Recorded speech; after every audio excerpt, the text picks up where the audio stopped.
अपठित गद्यांश जो है एग्जाम में 10 से 15 नंबर के बीच में आता है, जो मार्क्स बढ़ाने में काफी सहयोग करता है ना। अपठित गद्यांश जो है इसमें 4 प्रकार का प्रश्न पूछा जाता है। पहला पूछा जाता है कि एक पद में उत्तर देने के लिए एक पदेन। दूसरा पूछा जाता है पूर्ण वाक्य, मतलब पूर्ण वाक्य में। तीसरा पूछा जाता है शीर्षक लिखने के लिए। और चौथा पूछा जाता है ना विशेषण विशेष से या व्याकरण से। जैसे चित्तस्य लिख देगा, कहेगा कि इसमें है ना कौन सा कारक है, ठीक है। तो एक रहता है व्याकरण से, एक रहता है उसका शीर्षक लिखना, एक रहता है पूर्ण वाक्य में उत्तर देना, और एक रहता है एक पद में उत्तर देना। एक पद का मतलब अभी समझाया है कि एक जो शब्द होता है वो एक पद होता है ना। पूर्ण वाक्य का मतलब अनेक शब्दों को मिलाकर एक वाक्य बनता है, यह पूर्ण वाक्य हो गया, ठीक।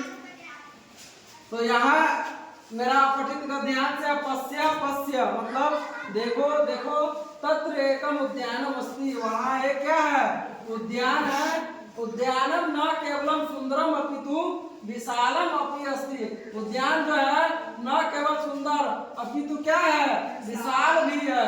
जना है न केवलम मनोरंजनाय अपितु विश्रमाय चित्तस्य आह्लादाय शुद्ध पवनाय च उद्यानेषु भ्रमन्ति। लोग जो है केवल मनोरंजन के लिए नहीं बल्कि विश्रमाय मतलब आराम करने के लिए, चित्तस्य आह्लादाय मन की शांति के लिए, शुद्ध पवनाय स्वच्छ हवा के लिए उद्यान में क्या करते हैं, जाते हैं।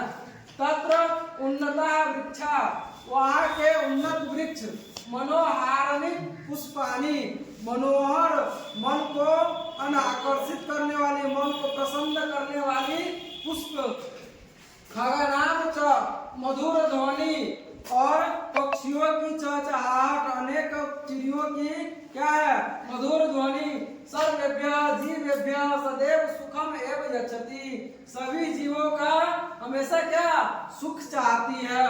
धन्यानि एतादृशानि उद्यानानि, धन्य है ऐसे उद्यान।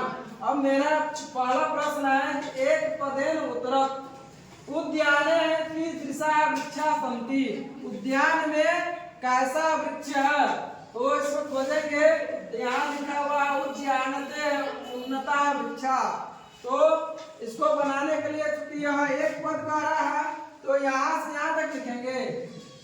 कहाँ से कहाँ तक लिखेंगे, यहाँ से यहाँ तक लिखेंगे नहीं, यह सिर्फ एक पद में लिखेंगे।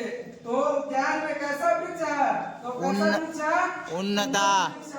तो लिख देंगे उन्नता, है ना।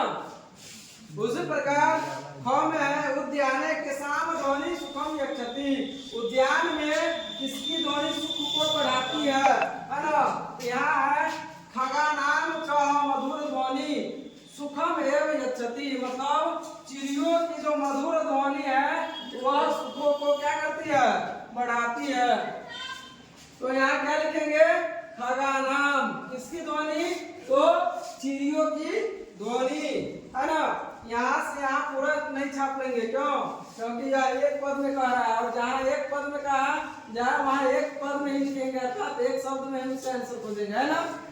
अब 2 नंबर में है पूर्ण वाक्य उत्तर, पूर्ण वाक्य में उत्तर देना है ना। उद्यानेषु के भ्रमन्ति, उद्यान में कौन घूमता है, कौन घूमता है, यहाँ देखो, हाँ उद्याने जना भ्रमन्ति, है ना। उद्यान में कौन घूमता है, तो उद्यानेषु जना भ्रमन्ति, मनुष्य घूमता है ना। हम है उद्यानम कीदृशम अस्ति, उद्यान कैसा है बताओ, सुंदर एवं विशाल। हाँ तो लिखेंगे उद्यानम न केवल सुंदरम अपितु विशालम अपि अस्ति, है ना। इसका आंसर यहाँ से यहाँ तक हो जाएगा, यहाँ से लेकर यहाँ तक। उद्यानम न केवल सुंदरम अपितु विशालम अपि अस्ति, है ना। अब 3 नंबर प्रश्न देखो, अस्य गद्यांशस्य कृते एकम समुचितम शीर्षकम लिखत, इस गद्यांश का एक समुचित शीर्षक लिखना है। तो क्या होगा, इसका शीर्षक उद्यानम है ना। क्या शीर्षक हो जाएगा? उद्यानम। ठीक है जी सर। और यहाँ एक प्रश्न खुद से देते हैं, जैसे यहाँ सदस्य है, इसका लकार ये कारक बताना है, जिसको कौन कारक होगा? संबंध कारक। षष्ठी संबंध कारक संबंध है ना।